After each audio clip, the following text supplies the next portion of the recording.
Hi, it's James. Welcome back to the channel. So glad you are here. Want to address the first half of the video that Julie Roys did with Deborah Perkins. Deborah is Jane Doe number 1 in the investigation on IHOP.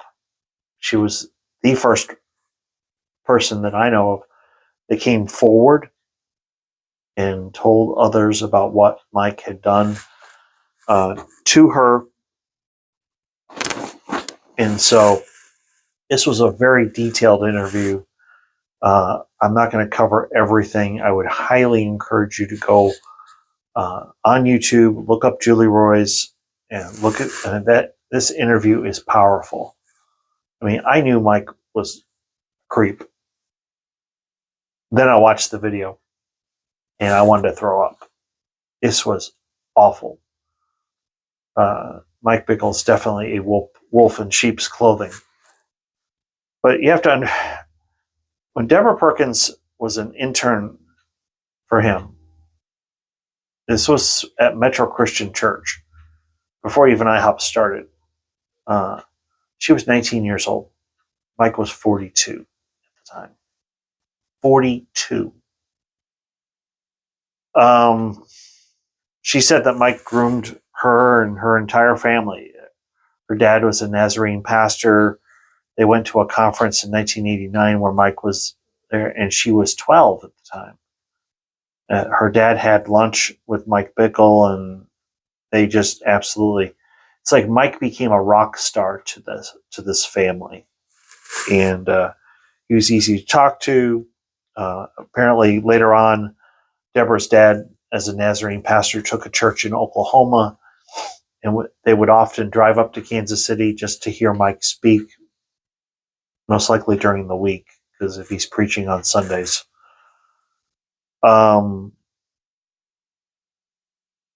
He would shower her with gifts. The thing I didn't understand was, why in the world would Mike have a movie and pizza night with a bunch of female interns and his wife wasn't around? That's a little sketchy. She remembered at a Wednesday prayer meeting that Mike quoted Songs 6:9 that Deborah was God's favorite. And it's just, and that Mike later had a prophecy over her that she was like Esther, but she was going to raise up thousands of Esthers. And when she moved to Kansas City, Deborah said, quote, "I felt like I was at the center of his world." I mean, just lots of positive attention, lots of what I would refer to that I learned when I was studying about cults is the phrase love bombing. Right? When a group that's a cult wants to try to bring you in, they will just shower you with affection until you join. And then they move on to the next people. Well, people who commit SA will do the same kind of love bombing and lots of attention, positive attention, lots of gifts. And it's weird. Deborah said that Mike and Diane would stay at their parents' house in Oklahoma City a lot. And of course, the so-called prophecy about Diane, the fact that Mike used this over and over again makes me sick. But Deborah talked about it, and he said it over the phone when he was, I think he was in Japan. I don't remember, but he said that Diane was going to die, and we were going to be married. She was living with the host family at the time. It's like, really? Obviously, that prophecy didn't come true. She's alive and kicking. And let me move over to the next page. Now, the creepy thing was Deborah was praying about all of this and asking God to confirm if all this stuff was true or not. And she had a passage in Isaiah 49 that she really loved, and she said that, if this is real, Mike will tell me about that. Somehow Mike knew. She still can't explain it to this day, but Mike came up and prophesied over her and quoted Isaiah 49 to her. How? I don't know.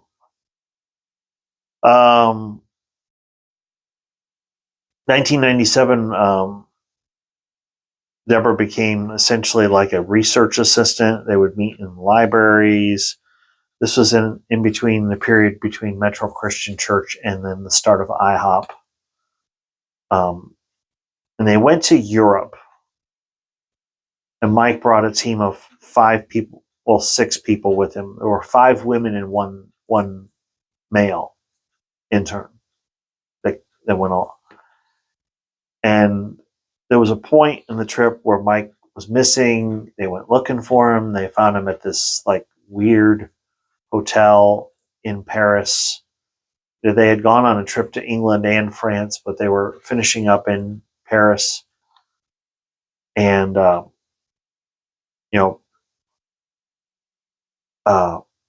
once they found him, he said, I'm going to use my honorarium to pay for a hotel room for all of you.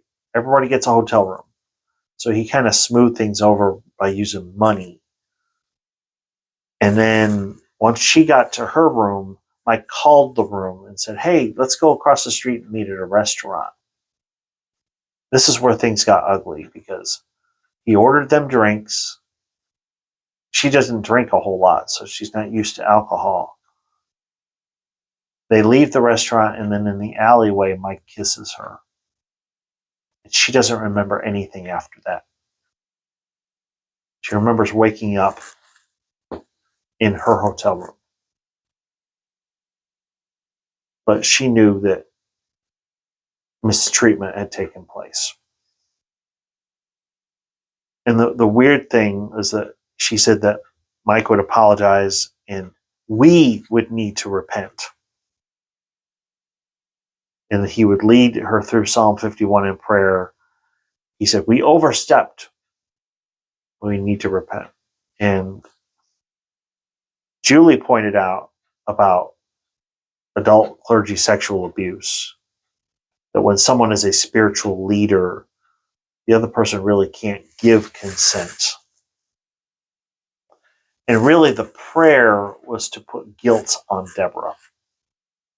That was Mike's trick.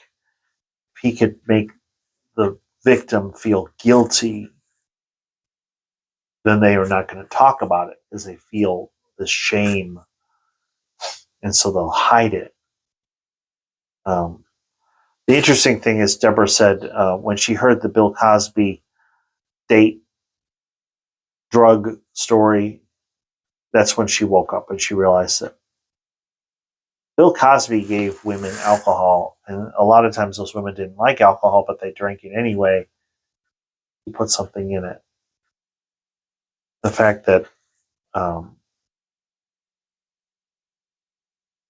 she then later started to confront Mike about things, and she realized that he was the evil man behind the curtain. And it's just messed up.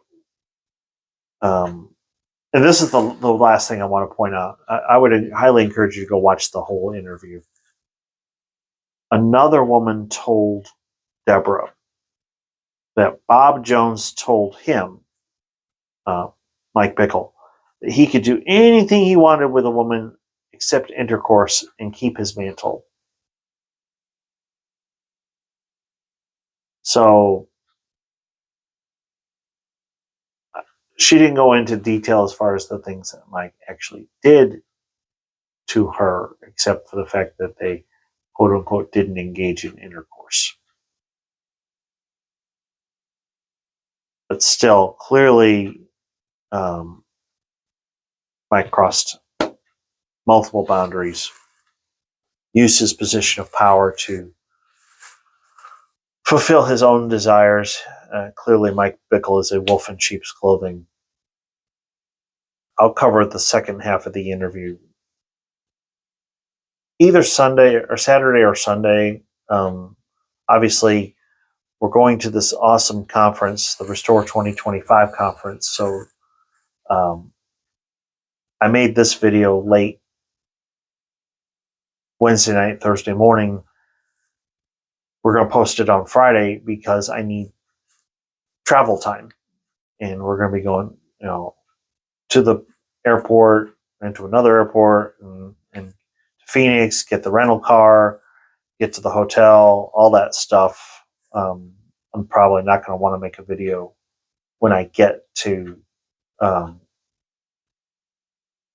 Phoenix. So I just did this ahead of time because that interview was very powerful and really showed me just how sleazy the guy was.